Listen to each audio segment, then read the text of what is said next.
계속 말씀드리겠습니다. 오늘의 이제 드디어 아주 독특한 얘기 하나 말씀드리면 끝날 것 같은데, 일단 그 책 이름이, 이건 우리 교재가 아니에요. 책 이름이 군중심리라는 책입니다.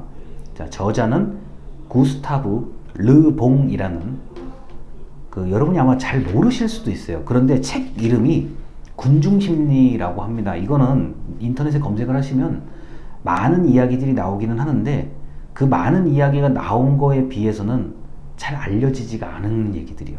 어떤 의미에서 잘 알려지지 않았냐 그러면, 저는 대학교 때 이 얘기를 들어본 적이 없어요. 군중심리.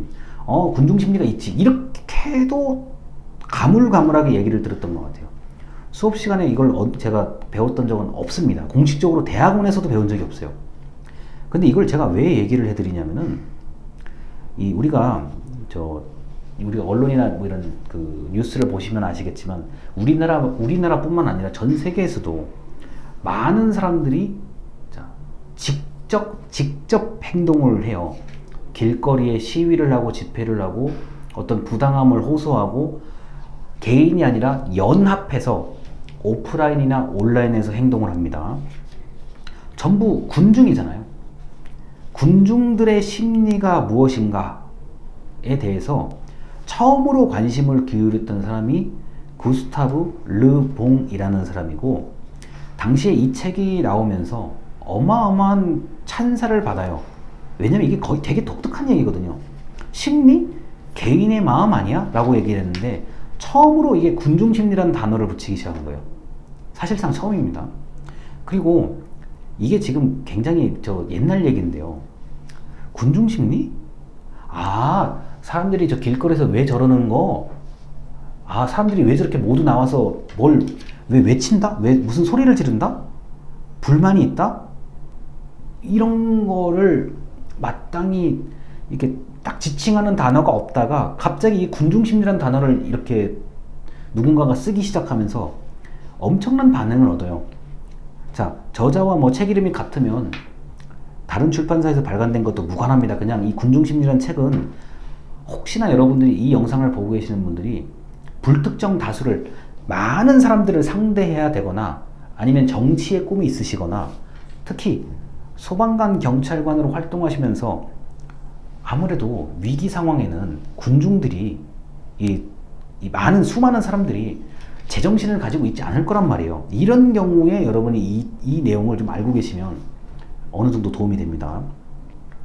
자, 군중심리로 검색하면 많은 내용을 읽을 수가 있는데, 의외로 이 책의 내용을 가지고 이렇게 좀 친절하고 조목조목 설명하시는 분들이 많지가 않아요. 의외로 이 군중심리라는 책의 유명세에 비하면은 좀 많이 좀 덜 알려진 경향이 있습니다. 제가 보기엔요. 소방활동은, 특히 우리 소방심리학 과목에서는 소방활동은 위험, 위기, 재난 등의 긴급하고 어려운 상황을 다루기 때문에, 이게 평이한 상황을 다루는 건 아니에요. 뭐 경찰도 마찬가지고요. 심리가 불안정하고 잘못된 판단을 할 수 있는 가능성이 높은 일들을 다뤄요. 아니, 예를 들어서 지금 홍수가 일어나고 불이 나고 산불, 큰 불 같은 거 있고 지진 같은 상황 발생하면 정신을 못 차리죠. 심리는 당연히 불안정해지고 잘못된 판단을 할 수 있는 가능성이 높은 상황을 보통 소방학에서 다루죠. 그러다 보니까 올바르게 인식을 못하고 판단을 잘못하고, 그냥 누가 이렇게 하자 그러면 이렇게 가고, 누가 저렇게 하자면 저렇게 가고, 우왕좌왕하게 된다는 거죠. 이럴 때 소방관 입장에서는, 소방본부 입장에서는, 또는 이거를 국가 기준으로 생각해도 돼요.